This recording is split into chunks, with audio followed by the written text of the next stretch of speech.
All right. Good morning, everyone. Oh, yeah, good call.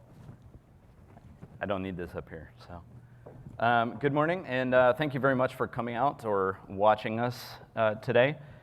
My name is Chris Peterson. I work at Meta as well, and I'm here with Broth today, and we want to give you a quick look at the future of memory expansion and potential server designs, in particular with CXL memory. But first, let's start by taking a deeper look at what has been going on in terms of memory-related challenges and trends in the industry. The challenge that we're facing with increased memory capacity is twofold. First, it's becoming increasingly difficult for us to increase the density of DRAM due to scaling challenges, which means it takes longer for us to increase that capacity. Also, the price per gigabit has flattened on average in recent years.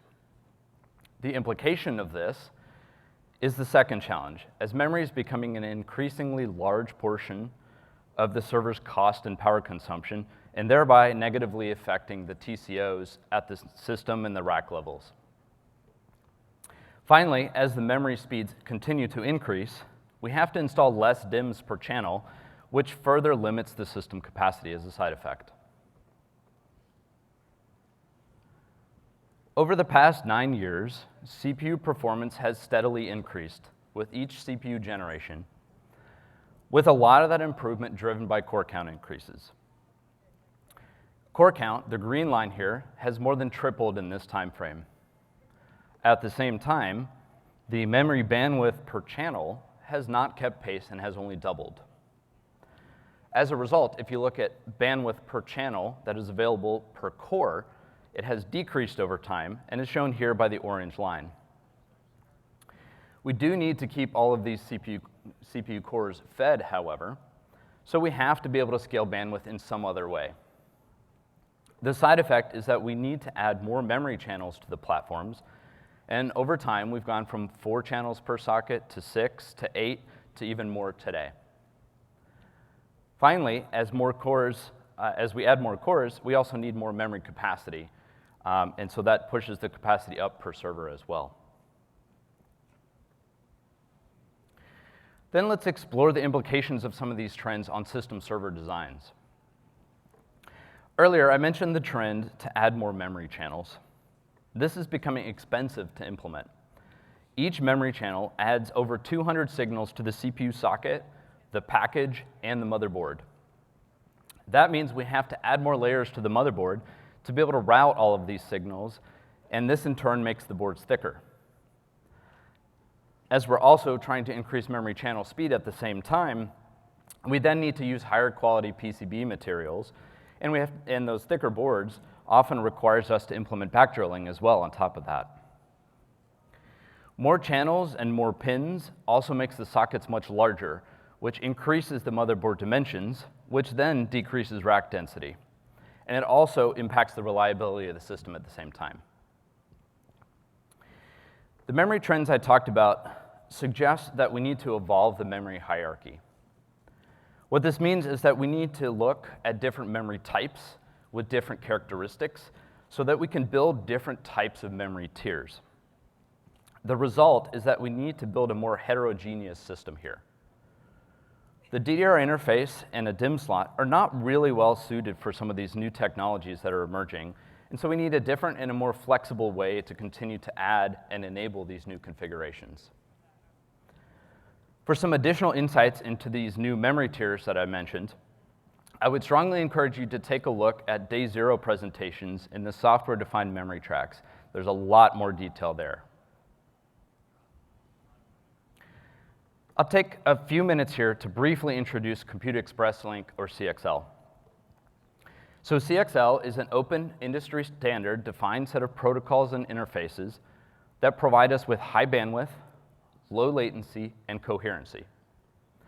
It's built on top of the PCI Express physical layer, which allows CXL to scale both in terms of link speeds and link widths, just as PCIe scales. Finally, it allows us to build systems with common slots that either support PCIe or CXL devices and that is auto-negotiated during the boot process itself. CXL was launched in 2019. We launched with the 1.0 and subsequent 1.1 specs, and the consortium was founded in that time frame as well. Last November, we released the 2.0 specification, which introduced a ton of additional capability, including switching, pooling, persistent memory support, security, and much, much more, all while retaining backwards compatibility. This year, the CXL consortium has been very hard at work in developing the upcoming 3.0 specification. If you're interested in learning more about this, please do take a look at computeexpresslink.org, and you can find a lot more detailed information, as well as links to the specs themselves. Okay, now that I've provided a quick introduction on CXL, let's take a look at how CXL will help us address some of the challenges that I discussed earlier.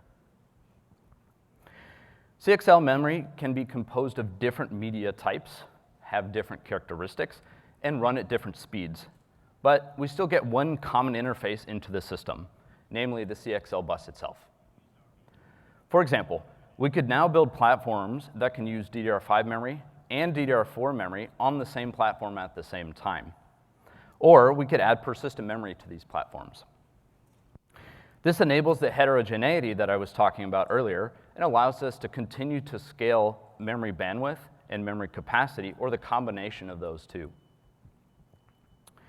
CXL is also about 25% of the number of signals of DDR and can be placed much farther from the CPU.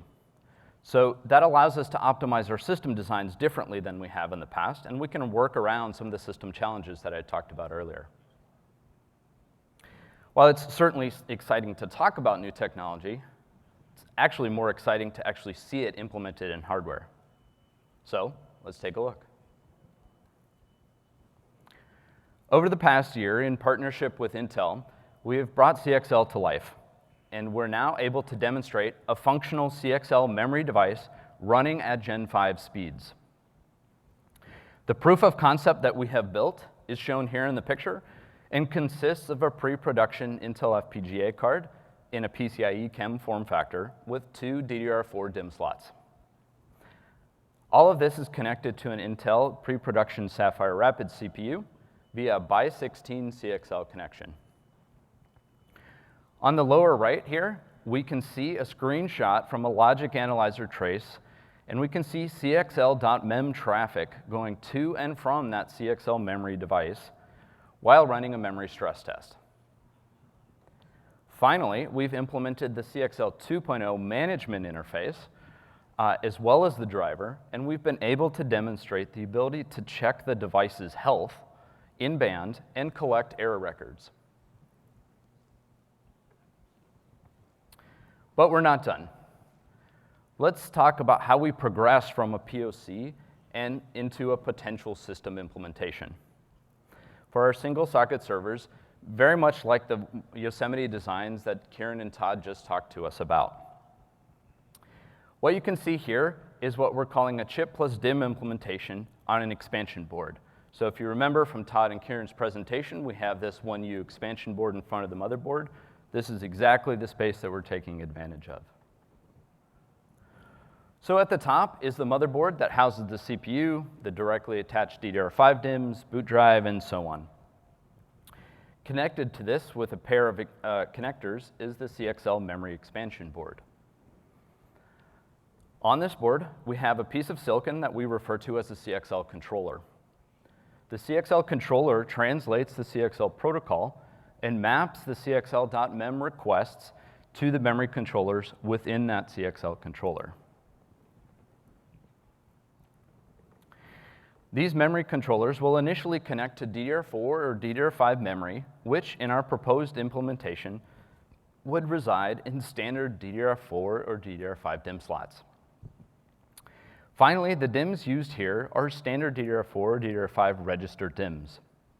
This gives us the benefit of leveraging the many, many years of development and validation that's already gone into DIMM designs.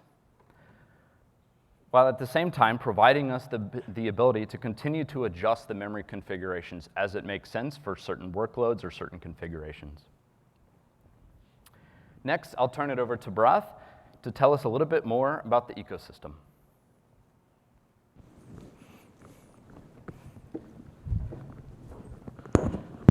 Thank you, Chris. Good morning, everyone. I'm Bharat. I'm part of the infrastructure team at Meta as well. So Chris just explained how CXL over the past 2 to 3 years has rapidly progressed from the specification stage into enabling a new class of interconnects for both memory expansion as well as for acceleration. We are now at a very interesting stage where the initial class of hardware is now making its way into end users.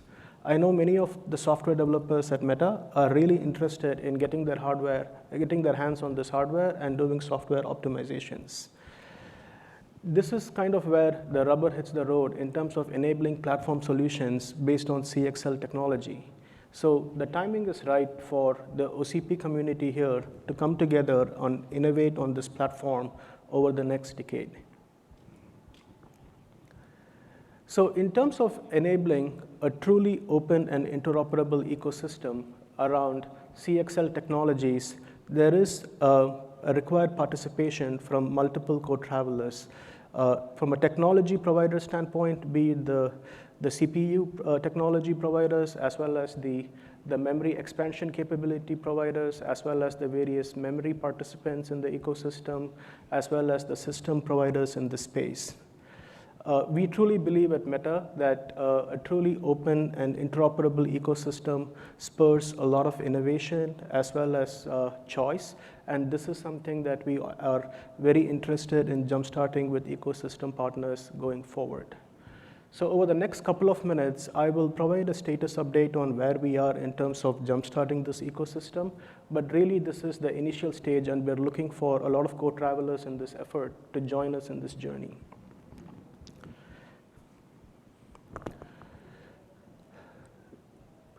CXL is the first interface that is truly adopted by every major architecture around there, be it x86, be it ARM, be it Power, or be it RISC-V.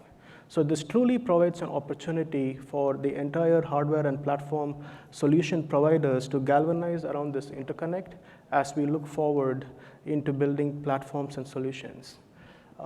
At Meta, we've been working closely with partners from both Intel as well as AMD in terms of enabling these capabilities for our upcoming platforms for the Sapphire Rapid CPUs with Intel, as well as the next generation server processors from AMD. While the initial focus is on CPU-based expansion, we also see this as something that will play forward into the AI space. As CPU compute and AI compute come much closer together, there is a need for additional memory expansion in order to support large model sizes that are coming forward, and we believe CXL will also have a role to play there in the future. Having CXL on a truly open standard bus which uses the same electricals as PCIe Gen 5 has truly spurred a lot of innovation in the space. As end users, Chris and myself, we spend a lot of time with the community where we see large technology providers and many startups that are continuously innovating in this space in terms of providing expansion capabilities around memory in this space and accelerators over time. In particular, I want to thank and recognize the Microchip team in terms of their contributions to the specifications and also collaborating with us in this space. In terms of solutions that support the memory expansion capabilities that Chris alluded to. Also, memory partners in this space have actively embraced CXL, and in addition to the initial focus on DDR capabilities, we do believe that there will be different types of capacity and bandwidth optimization points that will be offered in the future. Lastly, in terms of getting these solutions into the hands of our software developers, there is a need for having system providers build these capabilities in terms of the initial specifications.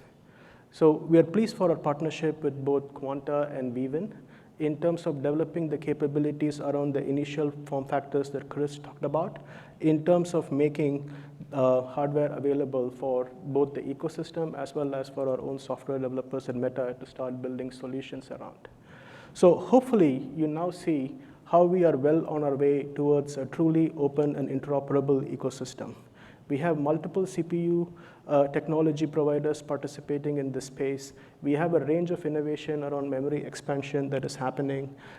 We have the support of various memory participants in the industry, and multiple system providers are able to provide initial hardware form factors for software development to happen. Clearly, no one company can move this forward. So we are really calling forward all of you here to join us in this journey and innovate in terms of how we build this ecosystem through the next decade and the evolution of CXL.